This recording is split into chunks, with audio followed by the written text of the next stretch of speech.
Assalamualaikum warahmatullahi wabarakatuh. Saya Andika Mampasomba yang bergabung dalam Rumah Forum Literasi Sulawesi Selatan. Dalam kesempatan ini, saya dan teman-teman yang saat ini sedang merekam video ini di kantor LSIM atau Lembaga Studi Informasi dan Media Massa Makassar akan berbagi tips bagaimana mengelola rumah baca yang baik sehingga dia bisa eksis dan terus hidup dan menghidupkan literasi pada lingkungannya.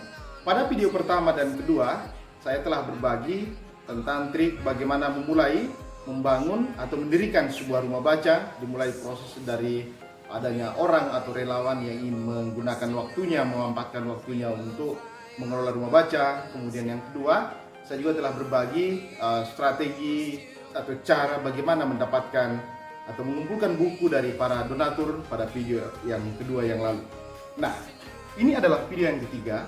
Saya ingin menyampaikan bahwa sebuah rumah baca sebaiknya dia membuat program-program yang disesuaikan dengan kebutuhan masyarakat sekitarnya. Saya ingin mengambil satu contoh.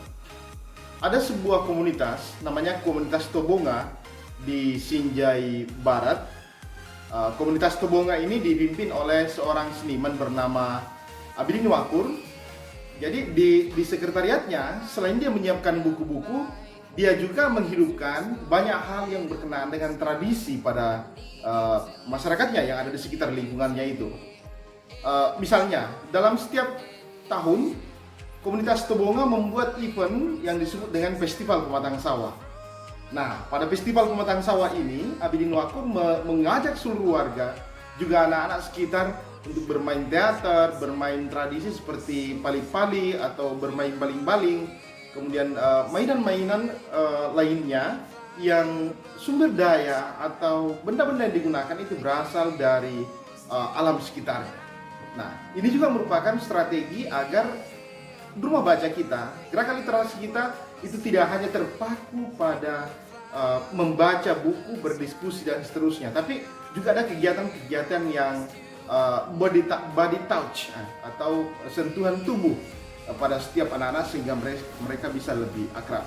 Selain Abidin Wakur dengan gerakan literasi dan teater serta lingkungan pada masyarakatnya, juga ada sebuah rumah baca yang ada di Sinjai Selatan yang dikelola oleh saudara Samsul Bahri. Dia mendirikan rumah pohon pustaka di sana dan kabar terakhir Samsul Bahri ini yang juga wartawan dari Tribun Timur itu mulai membangun komunitas kegiatan pada komunitasnya, yakni ada kursus bahasa Inggris gratis gitu ya. Jadi dia bekerja sama dengan pemuda-pemuda desa yang lainnya yang merupakan guru atau alumni-alumni dari sarjana-sarjana bahasa Inggris. Mereka kemudian memberitahukan itu kepada publik bahwa yang ingin belajar bahasa Inggris juga bisa ikut ke sana. Nah, jadi gerakan literasi itu dibuktikan oleh Samsul Bahri bahwa bukan hanya sekedar buku, tapi juga ada pelatihan-pelatihan bahasa Inggris. Selain pelatihan bahasa Inggris, ada juga pemuda di sana yang juga membuat kreasi dari kerajinan tangan. Bentuknya adalah ada pemuda yang kemudian mengumpulkan akar kayu yang kering, kemudian diberi bulu-bulu tertentu, kemudian dia membuat pahatan-pahatan dari bambu sebagai hiasan dinding, lampu dan seterusnya. Itu juga tentunya membuktikan bahwa komunitas literasi juga bisa berdaya secara ekonomi jika dia disentuh dengan tepat untuk mengembangkan kreativitas dan kehidupan mereka. Nah, itu dua. Yang ketiga, contoh yang lain adalah ada seorang penggiat literasi di Bulukumba namanya Basmawati Haris. Ya, dari salah satu aktivitasnya adalah selain dia mengelola rumah baca yang bernama Rumah Baca Pinisi Nusantara, untuk mengembangkan ekonominya secara mandiri, Basmawati Haris itu kemudian mengelola sebuah usaha kreatif ya, semacam dempok pisang istilahnya. Dan dia beri nama produknya itu Nona Dempok. Jadi pisang yang diolah sedemikian rupa, dijemur, lalu menjadi makanan yang sangat enak dan merupakan salah satu kuliner yang cukup sudah hidup lama dalam masyarakat. Mungkin sudah bisa disebut sebagai sebuah tradisi mengelola pisang yang dilakukan oleh orang-orang Bulukumba hingga sekarang. Dan itu lebih dipermantap lagi dengan varian-varian rasa di packing dengan baik itu oleh Bapak Sukmawati Haris. Nah, ilmu pengetahuan Bapak Sukmawati Haris soal berdagang, ilmu pengetahuan Bapak Sukmawati Haris soal mengelola pisang itu kemudian diwujudkan dengan berjualan pisang. Jadi penggiat literasi, dia peraih penghargaan Pustaloka Nasional ya, Bapak Sukmawati Haris ini mewakili Sulawesi Selatan. Nah, hanya beberapa orang di Indonesia dan dia salah satunya. Jadi bukan hanya sekedar bermain-main buku, tapi dia juga kemudian melatih masyarakat yang lainnya untuk mengembangkan ekonomi mereka yang dimulai dari dirinya. Kemudian sahabat sekalian, pengalaman-pengalaman yang saya saksikan dalam grup Facebook Pustaka Bergerak Indonesia, hal-hal yang dilakukan oleh banyak penggiat literasi agar mereka bisa tetap eksis dan menghidupkan komunitasnya adalah membuat kegiatan-kegiatan yang bisa menarik minat anak-anak untuk datang ke tempat itu.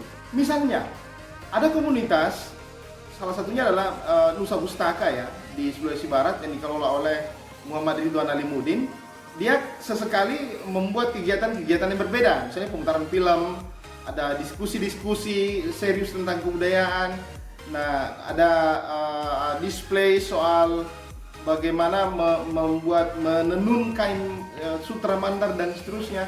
Itu juga bagian-bagian yang berbeda antara Nusa Pustaka, komunitas Tobonga, Pustaka Pohon di Sinjai Selatan, kemudian Rumah Baca Pinisi Nusantara di Bulukumba. Jadi ada juga yang membuat nonton film secara berkala. Jadi film-film yang bagus, yang memiliki rating yang bagus dan memiliki nilai edukasi, itu kemudian juga diputar di rumah baca itu dan mengumpulkan anak-anak untuk datang menonton. Lalu mereka membuat diskusi film yang memotivasi masyarakat sekitarnya untuk mengambil hikmah-hikmah dari film-film tersebut. Nah, sekali lagi saya ingatkan bahwa jika masyarakatnya adalah masyarakat pesisir dan masyarakat kedua adalah masyarakat pegunungan, maka cara kita mendekati masyarakat dengan buku itu tentunya harus juga berbeda, tidak boleh seragam. Sekali lagi saya ingatkan, jika di laut mungkin membutuhkan buku bagaimana membuat jala, cara membuat jala tidak mungkin dibawa ke gunung karena itu menjadi hal yang tidak menarik. Kalau cara mengelola asam misalnya yang dilakukan oleh orang gunung, mengawetkannya dan membuat rasanya lebih baik, itu diajarkan kepada orang-orang yang berada di pesisir, itu juga merupakan sesuatu yang sangat terbalik. Sama seperti bagaimana cara mengajarkan anak-anak desain grafis pada nelayan-nelayan yang kesehariannya itu hanya pergi dengan sampan memancing ikan. Tentu dia tidak akan tertarik. Nah, seorang penggiat, seorang relawan harus peka dan bisa membaca apa yang dibutuhkan oleh masyarakatnya, dan cenderung buku-buku yang dibaca itu, buku-buku yang disiapkan itu sebaiknya menunjang dari bagaimana masyarakat mengembangkan dirinya. Saya tahu dan sadar kawan-kawan sekalian, sahabat sekalian yang terus mengikuti YouTube saya, ini adalah part ketiga dari video ini, bahwa begitu banyak rumah baca atau penggiat literasi yang mengalami frustasi. Sebenarnya, jika saja penggiat literasi itu melakukan jejaring dalam satu kabupaten misalnya, seharusnya kebosanan terhadap buku itu bisa ditaktisi, bisa dibuatkan cara agar buku-buku itu selalu baru. Caranya adalah bisa dicontoh pada Pustaka Sepeda Ontel Padewakang yang dikelola oleh saudara Islamul Kautsar di Bulukumba. Jadi buku-buku di komunitas A yang sudah lama itu dipindahkan ke kecamatan berbeda di komunitas B. Buku di komunitas B yang sudah lama dipindahkan ke komunitas literasi C. Dan terus berputar seperti itu, sehingga buku-buku yang tersedia pada setiap kecamatan itu bisa selalu baru dan tidak membosankan, tidak menjenuhkan. Selalu ada buku-buku baru yang akan hadir di rumah baca itu, sehingga orang-orang akan terpuaskan karena selalu ada hal-hal yang baru.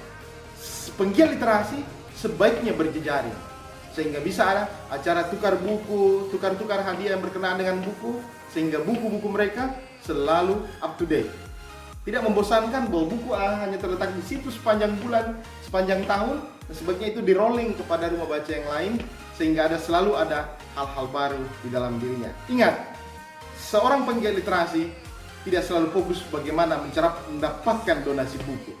Seorang penggiat literasi sejati adalah selalu berpikir bagaimana caranya dia membagi buku. Saya meyakini dan telah membuktikan pada kehidupan saya, Allahumma shalli ala sayyidina Muhammad, orang yang rajin bersedekah, Allah akan menggantinya berlipat-lipat. Saya senang berbagi buku sejak awal saya melakukan gerakan literasi.